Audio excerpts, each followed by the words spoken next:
Jonah Tong's nightmare of a first inning doomed the Mets before Jacob deGrom even stepped foot on the mound, and the Mets lost their 7th straight game.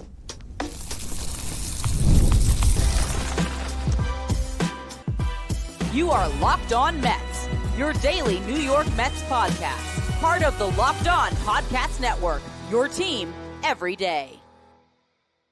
Hello to all you amazing Mets fans. You're watching Locked On Mets, part of the Locked On Podcast Network, your team every day. I'm your host, Ryan Finkelstein. I've been covering the New York Mets on this show since the 2019 season. It's the only podcast that covers the Mets 7 days a week throughout the regular season. Want to find some of my written work, you can do so over at justbaseball.com, where I work as the editor-in-chief. Today's episode is brought to you by FanDuel. Right now, new customers can bet $5, and if your bet wins, you're going to get $300 in bonus bets to use across the app. Download the FanDuel app today. Well, the New York Mets lost the game to the Rangers in the first, 20 minutes? And I only say 20 minutes because it was a prolonged first inning for Jonah Tong, who did not have it, who looked every bit the 22 years young that he is. And it's a big game. We were all hyped up for it. Jonah Tong versus Jacob deGrom, Friday night, Citi Field, sold-out crowd, and he crumbled. And I don't want to spend too much time criticizing the kid, because if you watch him after the game, just doing the best he can not to add to his embarrassment by crying when he's talking to the media, I mean, your heart breaks for the kid, but it was brutal. I mean, Jonah Tong came out. He was not attacking with his fastball. He didn't have that confidence. He was pitching, I hate to say it, but scared. And it was a walk. It was a strikeout. It was a walk. Gets a fly out and has a chance actually to get out of the inning and maybe reset himself. But he gets up 0-2 and ends up just going right back to the fastball, gives up a base hit. 1 run comes in. And at that point, it just seemed like any chance of him salvaging it was out the window. Gives up another single, walks another one, base hit, double, pulled from the game. Faced all 9 hitters in the Rangers lineup, only got 2 of them out, walked 3, gave up 4 hits, 6 runs come across, and now Jonah Tong's career ERA is over 8. Huascar Brazaban came on to get the final out of that first inning, and then you had the moment where this Mets season just became even more of an embarrassment, but it got to the point where it's hard to even see how this team has anything left in them. And it's nothing that the players did. It's the national embarrassment of keeping the broadcast on, because the plan probably before the game was Jonah Tong's going to pitch the first inning, and then we're going to stay with the Citi Field crowd to hear how they react to Jacob deGrom stepping foot on the mound. Prior to the game, they did a tribute video for Jacob deGrom. They played a little bit of Simple Man. And I guess the thought was, we can't play Simple Man for deGrom in a Rangers jersey as he's warming up. We can't do that, even though everyone was expecting it. So we're going to see how the crowd reacts to Jacob deGrom, and we're going to kick it to the DJ, who is going to say, come on, make some noise. Let's get this party started. The most tone-deaf thing ever. Even if that was your plan and Jonah Tong had a 1-2-3 first, I still would have preferred Simple Man and letting deGrom come out, and we can all have the feels for a moment if the game wasn't what it was, which was the Mets got punched so much in the mouth in that first inning that no fan could possibly even process, oh, deGrom's pitching again. Like, everyone was just sunken into their seats, because of course they were. But then you have this in-stadium DJ trying to get the party started when your team's down by 6. It was just completely tone deaf. And what made it worse is the broadcast stayed with the crowd. So instead of whatever it was, the sold-out crowd, the 40,000 plus people in the ballpark having to live with that embarrassment of the DJ saying that, and maybe some fan shots can pick it up. It goes on the broadcast where now it's clipped, it's put on social media, and the Mets are even more of a laughingstock than they already were. It was just, I mean, whoever is running the in-game stuff, and I know the Mets do a great job. If you're in Citi Field, they do a great job with all the in-game stuff, really making it an exciting place to be. But I mean, someone made a brutal mistake. Someone's got to call it off and say, for one, the SNY broadcast, let's just go to break. For the in-stadium, let's just do nothing. Let's just not say anything. Let's not play anything. Let's just go on with the game. They don't do that. It's embarrassing. And then, Jacob deGrom's not going to blow a 6-run lead in the first inning. I mean, that's the most run support he's ever gotten at Citi Field. Probably not. I'm sure at some point he got more, but I can't remember many games where Jacob deGrom was towing the rubber with a 6-0 lead. So you then have to try to get it back on deGrom, and the Mets had one good inning. Francisco Alvarez hits a home run in the third. Cedric Mullins gets a base hit. Francisco Lindor doubles, and then you get sac flies from Juan Soto and Pete Alonso. But that was all deGrom gave up over 7 innings. Your bullpen had to cover 8 in the third. Oscar Braziman does a really good job getting 10 outs. Give him a lot of credit for that. Ryan Stanek gets 5.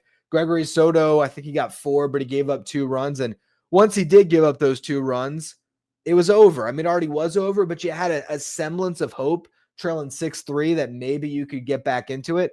Once it's 8-3, this team just doesn't have it in them to rally back from that. I mean, they didn't have it in them to rally back from 6-0. I give them credit for even getting it to 6-3 against deGrom, but it was just another brutal game for this Mets team.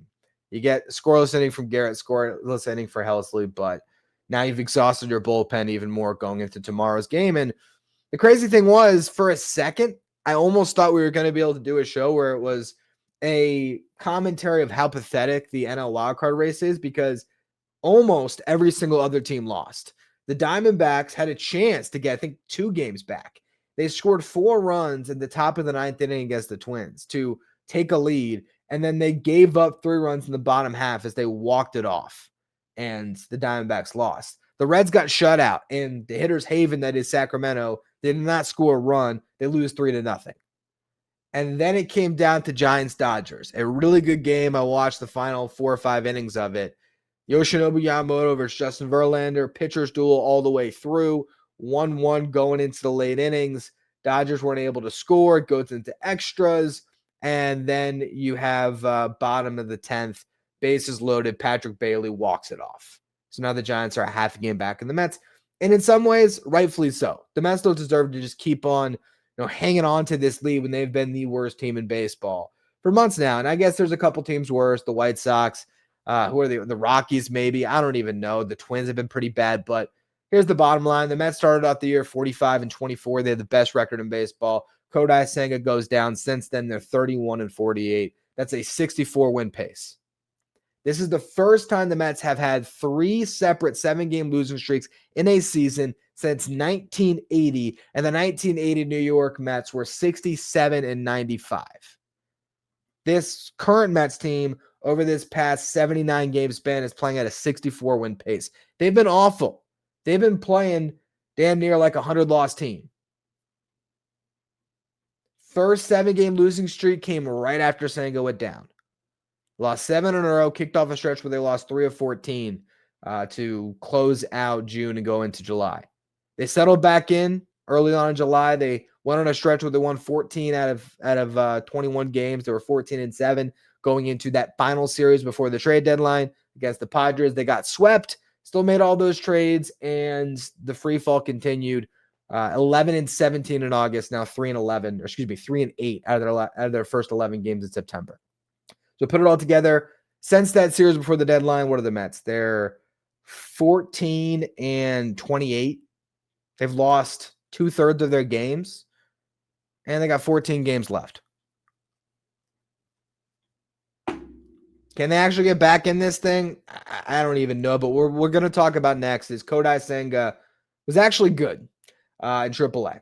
So we're going to talk about his start and if the Mets are going to replace Jonah Tong the next turn with Kodai Senga, which they can do. So I'm going to go through all of that in just a minute. Today's episode is brought to you by Nutrafol. You've probably seen a million ads for hair growth products and thought, sure, like that actually works. There are so many products out there, it's hard to know which ones are actually going to do anything. That's why you should give Nutrafol a closer look. Nutrafol is the #1 dermatologist-recommended hair growth supplement brand, trusted by over 1.5 million people. And it's not just hype. This is a supplement that's clinically tested that targets the root causes of thinning and shedding with a proactive approach. Whether you're at work, with friends, or getting ready in the morning, Nutrafol is going to give you the extra confidence you need in your daily routine. You can feel good about it knowing Nutrafol is NSF certified and backed by peer-reviewed studies. See thicker, stronger hair with less shedding in just 3 to 6 months with Nutrafol. For a limited time, Nutrafol is offering Locked On MLB listeners $10 off your first month subscription and free shipping when you go to Nutrafol.com and enter the promo code Locked On MLB. That's Nutrafol.com, promo code Locked On MLB. If you're watching on YouTube, do me a favor and hit that subscribe button. Help us get closer to our next goal of 15,000 subscribers. We are nearly there. Want to get there by the end of the season. I really do appreciate all of you who continue to subscribe. So as much as Jonah Tong had a nightmare of a start, it's not his fault because he shouldn't really be up in the big leagues. And that's, what we were talking about as soon as he got promoted. Not that he should or shouldn't be up, but more a matter of how surprising it was that he was and how there was still some clear development for Tong left. And the only reason why he came up is because the veterans have been so bad. Kodai Senga is the perfect example of that. There's no reason why Kodai Senga should be making starts in AAA, but he was so bad they thought this was the best way to get him back on track. And if the plan was, all right, go down, make 2 starts in AAA, come on back up, they might have to change course because I don't know after that game how you could throw Tong back out there. I really don't know. I mean, yes, you could say flush it. You could say keep your head up. You could say all those things. But you're going to throw him out there to the Wolves against the Padres? Even at Citi Field. Not that the Padres have the best lineup in the world, but they got some names that you're going to fear in that lineup. And that's a team that you're theoretically chasing or that you could see it in the playoffs. It's a playoff team. So I don't think you do that. So let's first talk about Kodai Senga's start in AAA before we talk about what's next. So Senga has a 1-2-3 first inning, strikes out 2, gives up a leadoff single in the second, gets a ground out, picks up another strikeout, then he gives up a double that scores a run. That was pretty much it. He faced the minimum in every single inning but that second. In the 4th inning, he gave up a leadoff single, but then immediately got a double play to erase it. So altogether for Senga, 6 innings pitched, 3 hits allowed, no walks, 1 earned run, struck out 8, had a whiff rate of 100% on his forkball, got 11 swings. All of them were whiffs. There were 74 pitches, 52 of them were strikes. He looked like Kodai Senga again. Now, he was facing AAA competition with absolutely no pressure, but I don't know how you watch that, saw what Tong did, and say, yeah, we're going to keep Senga for 1 more in AAA. It's go time. There's 14 games left, and there's 2 weeks left. So that spot in the rotation is probably making 2 turns. It'll probably taking 2 starts, whether it's Tong or Senga. You got to go with Senga, in my opinion. And the good news is, based on when you option him, which was September 5th, he has to stay in AAA for 15 days on assignment. So assuming there are no injuries, which is another way to get him up because he could be an injury replacement. And maybe if there is somebody, let's just say Huascar Brazaban throwing 51 pitches, his arm's banged up. Maybe you just go for it and use that loophole to get Senga up if you wanted him to make a start a little bit sooner. If you wanted him to, pitch on Thursday against the Padres, which he could, or Friday, you can do that. Otherwise, though, he can go on Saturday. So 15-day assignment, first day that he's eligible to return would be September 20th, next Saturday. So that's what I think the Mets do. I think Senga's going to come back, and I think Tong goes down. And I think you send Tong down, as you guys are listening to this today on Saturday, to get a fresh arm up. Because if you want to, you can hang on to Huascar Brazaban. If you option him, you're pretty much saying goodbye this season, again, barring an injury, because he'd have to spend 15 days down. So I think if you want to hold on to Brazaban, you just make this simple. You option Jonah Tong, you call up a fresh arm. As far as the rotation, before we get to who could come up for Tong right now, you're going to have Sproat McClain finish off this series. Off day on Monday, we talked all about a Sean Manaea and Clay Holmes piggyback. That might go out the window. You might go right back to the veterans of Manaea, Holmes, and Peterson against the Padres. Not the most ideal, but you know what? You probably like it better than throwing Tong back out into the fire or starting Brandon Sproat on 4 days rest, which would be the other option. You go Manaea, Holmes as a piggyback, David Peterson, and then you could go to Jonah Tong on 5 days, but you could go to Brandon Sproat on 4 days rest. And we still don't even know how Brandon Sproat's going to fare tonight. So I personally, I think we're going to see Rashawn Minaya and Clay Holmes each make starts again without any piggyback situations. And I think we'll see, those two guys and Peterson go against the Padres. Then I think we'll see Sproat, Senga, McLean against the Nationals. And then that'll take us to the final week of the season. Now, when it comes to the bullpen, not a lot of options here. Brandon Waddell was sent down on the 2nd, so he can't come back until the 17th. Justin Hageman was literally just optioned, so he's pretty much out of the picture this year. Austin Warren threw 2 innings after Kodai Senga, so he's probably out of the picture. Chris Devanski has only spent 13 days on assignment in the minor league, so he's still 2 days away from being able to come back. Kevin Herget was optioned. I believe it was the 7th, so he's off the table. The 3 arms you have on your 40-man roster that you can call on today, barring an injury replacement: Jonathan Pintaro, Dom Hamel, and Alex Carrillo. Now, you could always add somebody who's not on the 40-man roster and DFA someone like Herget. When it comes to the 3 options that are on the 40, Pintaro has given up 7 earned runs and 13 hits in his last 3 appearances, so I doubt he's coming back up. Carrillo, his last 5 games has been very good, 11 strikeouts and 5 2/3 innings pitched, but he's not necessarily the guy that's going to give you great length, which is where I think Dom Hamel probably comes up to replace Jonah Tong.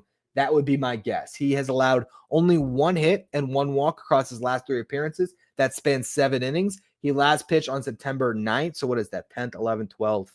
3 days rest. He was up to 45 pitches in that appearance. I think Hamel's the guy. The other option, who also pitched on September 9th, is Dylan Ross, who, of course, I've been campaigning for him to come up for a bit now. He's had an unbelievable season. He needs to be added to the 40-man roster to be protected by the Rule 5 draft. So they have to do that by December. So it makes sense to add him to the 40 and to DFA someone like Kevin Herget. But Dylan Ross might not give you quite as much length as Dom Hamel. He has pitched a lot of 2-inning appearances, though. So it still could be the move. Maybe you bring both of those guys up and you do decide to option Brazoban as well. Dylan Ross is not allowed to hit in his last 7 appearances. Goes over 100 miles per hour. He has not allowed to run in his last 8 appearances. So I love to see Dylan Ross come up. My prediction would be that Hamel's going to come up for Tong just to give you that fresh arm and to allow you to keep Brazoban because he looked pretty good in this outing. Again, he threw 51 pitches, so he's probably out of commission for at least 2 days, maybe 3. At the same time, you have an off day on Monday, so he could be good to go for your next series. If you option him, you don't see him for another 2 weeks at least. And again, you've already burned Hageman and kind of Herget. You will have the opportunity to bring back Waddell and Devanski soon. So there are other options when it comes to these long men that are shuttled up from Syracuse if they decide to send down Brazoban. So dealer's choice there for what the Mets decide to do. Bottom line, though, when it comes to this series, it's now on Sproat and McLean. Brandon Sproat has to go out there and deliver. The Mets get a chance to face an arm they're very familiar with, and not one that they're familiar with because he played for their ball club, but they've never actually faced, in Jacob DeGrom. Patrick Corbin, who was in this division forever with the Nationals, and the Mets had a lot of success against him. Now, he's been much better this season than he was in Washington over the last couple of years, but it's still an ERA over 6 over the last 7 starts. He's had a couple bad ones that really inflate that, but it's a guy that you can get on, and this lineup has to do something. They have to have a big game. Hopefully it comes against Patrick Corbin. It's lefties for the rest of this series. I'd hope they keep Brett Baty in the lineup. I don't know if they will. I imagine they're going to get Starling Marte in there, and Marte does have good numbers against Corbin, but if it was me, I'd be going down with my guys at this point. I'd put McNeil in center. Again, I know defensively not the best option, but I don't think Jose Siri is the answer. I'd be perfectly fine if they went Cedric Mullins in center, but I would like to see Brett Baty get some of these starts, and Mark Vientos obviously needs to stay in the lineup if he continues to hit. So Vientos would be at third or DH. If he's at third, obviously it's because Marte's DHing. They could go McNeil at second, Mullins in center. They could go McNeil at second, Siri in center. Wouldn't like the Siri lineup personally. Wouldn't mind to see Mullins get the chance to face a lefty after a pretty good game. You got to hit off DeGrom, so you got to give him that. But we'll see. We'll see. Very well could be another Jose Siri start. I just can't stomach the idea of them putting Acuna back out there for another lefty matchup. The idea of playing Acuna over Baty at this stage of the season, just play your best guys and see what happens. But the Mets got to hit against Corbin. If they do and Sproat can deliver a good start, you could be right back in a situation where Nolan McLean's pitching a rubber match game against a guy that's newly acclimated to the rotation. And what's his name again? Jacob Latz? I know it's Latz. I don't remember the first name. I think it's Jacob, right? Yeah, Jacob Latz, who's making his 5th turn in this rotation. Hasn't, been bad at all. It's given up 2 earned runs or less in each one of those appearances, but still a chance for Nolan McLean to pitch you to a series victory, and you can just flush what was a brutal game on Friday night. Final segment today, I want to give you your daily update on the minor league playoffs, so we're going to touch on that. I also have it's kind of a special thing to talk about for those Locked On Mets insiders and everydayers that are always tuning into the show. I want to share a little something with you guys in the final segment today. Today's episode is brought to you by FanDuel. The NFL season's here, and FanDuel is making sure you're ready for a kickoff with a can't-miss offer. Right now, new customers can bet just $5, and if your bet wins, you're going to get $300 in bonus bets to use across the app. I love using FanDuel because it fits however you like to bet, whether it's player props, building a same-game parlay, or even if you want to jump into the action live as things unfold. It's quick, it's easy, it's the best way to add a little bit of energy to your Sundays, and maybe it's something you want to do to hedge your happiness. Bet against the Mets. If the Mets lose, you win money. If the Mets win, hey, they finally won a game. It's one way to play it, but if you're ready to play, head over to FanDuel. Again, you bet that first $5, and if you win $300 in bonus bets, download the FanDuel app now by visiting FanDuel.com to get started and place that first $5 bet. If you're an everydayer that always tunes into the show, make sure you become a Locked On Mets insider. It's our texting service where you get updates from me anytime news breaks from the Mets. You can ask me questions anytime. Take part in our Locked On Mets side photo giveaways. And a live graphic sent to your phone each day so you know who's in the starting lineup without ever having to go on social media. If you want to be a Locked On Mets insider, find a link in the episode description or go to subtext.com/LockedOnMets. The St. Lucie Mets got shut out on Saturday, and so their season is done. They lost 2-0. They are now out of the playoffs. They had a great second half where they were the best team in the Florida State League. They went 43-22 in the second half of the season, but they lose the series to the Daytona Tortugas, which is the Reds affiliate, and they get eliminated from the playoffs. For the Brooklyn Cyclones, they start their championship series on Sunday, a 3-game set. A game on Sunday, off day on Monday, and then 2 more to decide who will win that championship. And then the Binghamton Rumble Ponies, they will start their playoff series on Tuesday against the Somerset Patriots, which is the minor league affiliate of the Yankees. So it's a subway playoff series in the minor leagues. That's how it's being billed on the Binghamton Rumble Ponies website right now. So good to see that they are going to have an exciting series. And Binghamton has been one of the most impressive teams in minor league baseball this year. So as much as everyone is jumping on David Stearns right now in this front office and how much of a miserable season this has been, just know that the future is still bright because you had a wave of guys that started the year in AA that ended up coming through the system with Nolan McLean, Jonah Tong, Brandon Sproat started the year in AAA, but you had Jet Williams, Ryan Clifford, Carson Bench, all those guys just got up to Syracuse, Kevin Parada. You still have there right now Jack Wenninger, Jonathan Santucci, Zach Thornton, Will Watson, a lot of really good pitchers in that rotation still. And you have Jacob Reimer, who's having a great season.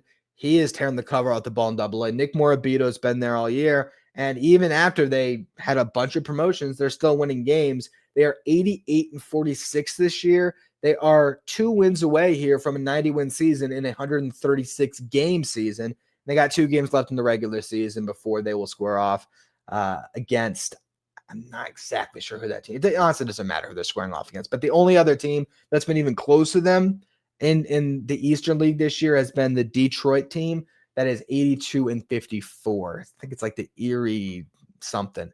But regardless, it could be those 2 teams that square off in the championship series if Binghamton handles business. But really good to see all of the solid play that the Mets have had in their minor league affiliate because they haven't gotten much of it up at the big league level, which leads me to our closing for today's show. This is the final podcast that I will be doing in my 20s. I don't want to scare anybody. I know sometimes I've made little personal announcements. People get scared. Is Ryan leaving the show? No chance. You don't have to worry about that. But yeah, I turn 30 on Sunday. So this is going to be the last one because I am not doing a show tomorrow, taking a little staycation with the wife, going to the beach for a day. And so I will not be doing a show for Sunday morning. If the Mets win on Saturday and they win on Sunday, and I got a little bit of time before my morning, afternoon plans and the dinner plans that we have on my birthday, I might hop on live for a little fun live stream. Hey, the Mets won a series, but if it stays bad, I'm not doing that on my birthday. But it would be fun on my 30th to spend some time with you all and do a little live stream. But I wanted to take a moment for the everydayers, the diehards that are still listening in the third segment of a show after the Mets completely got blown out and are in this spiral. The ones that are super devoted to this show, just talk about kind of a life moment, and I'm turning 30. If you're watching on YouTube, you see I decided to get a little haircut, beard trim today to take some years off my face so I still look youthful as I go into my 30s. But it's a lot to reflect on. And this is my platform. This is my place where I can talk about it and do that reflection and sort of leave on my own personal timestamp. So when I turn 40, I can go back and listen to what I said when I turned 30. But it's been a crazy decade for me. And to think that I started this show when I was 23 years old, March of 2019, and this is now the 7th season that I've covered.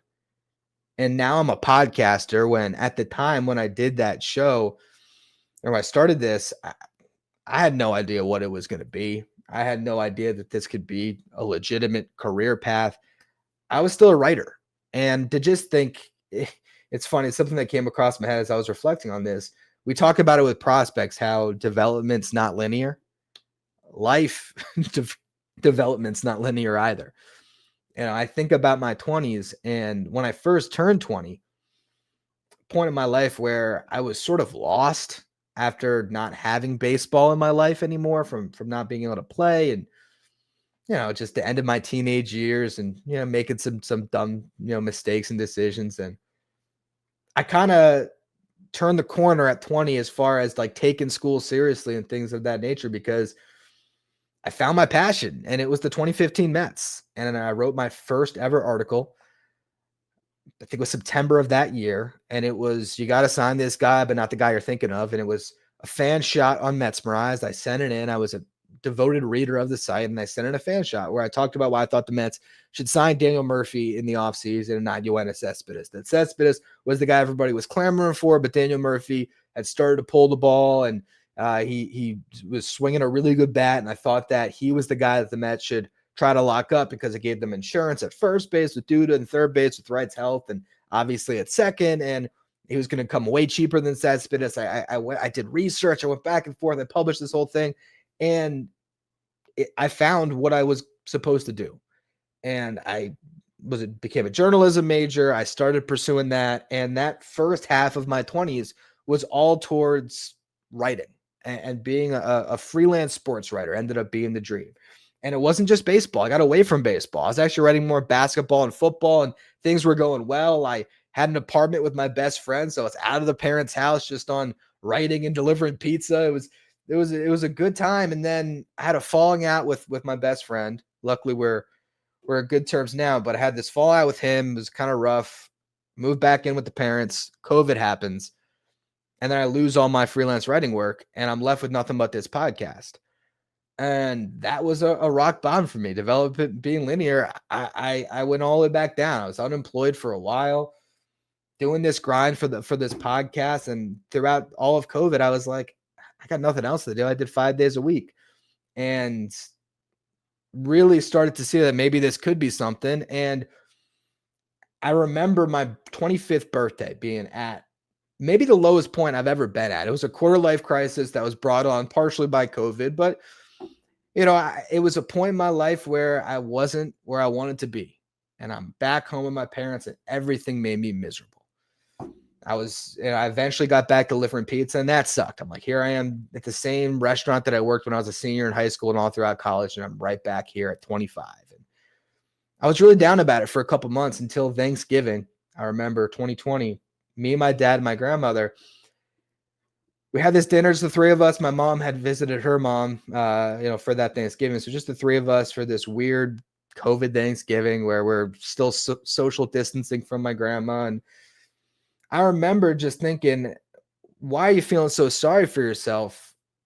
You're living in your parents' house, so even though you don't have a job, you're not feeling the financial burden, so you're blessed in that way. And everything that you feel doubt about, your weight, your career, all these things, you're the one that could change it.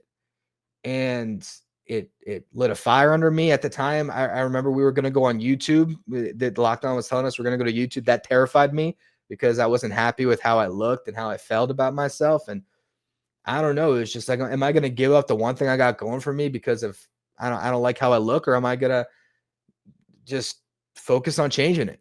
And I had a year there where I lost like 100 pounds, and it was on YouTube by the end of the 2021 season. And then, things just went from there. I met my wife not too long after that in 2022. And now here I am turning 30, married, with this podcast. And now it ended up being a blessing that I lost the basketball and the football stuff because I've devoted myself fully to baseball. And now I'm the editor-in-chief of just baseball because that fell into my lap in 2021. So I guess I'm just really proud of myself here as I turn 30, thinking about everything that changed and everything that was the last 5 years.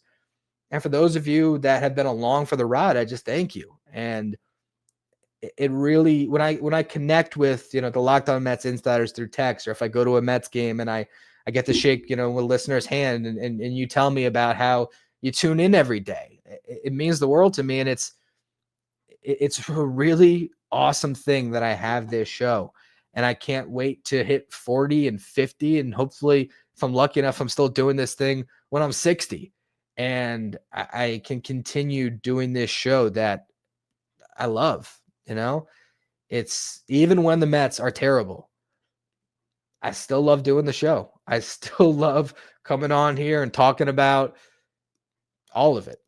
And so I just wanted to mark my 30th birthday in this way. And I do appreciate all of you who've been along the ride for me, whether it's those of you who were along the ride from 2019 when it started, and for those of you who picked it up in 2022, 2023, 2024, 2025, whatever it is. I just really do appreciate anyone who makes me a part of your daily routine. You really are friends, family to me at this point. For those of you who have made this show a part of how you go about your day.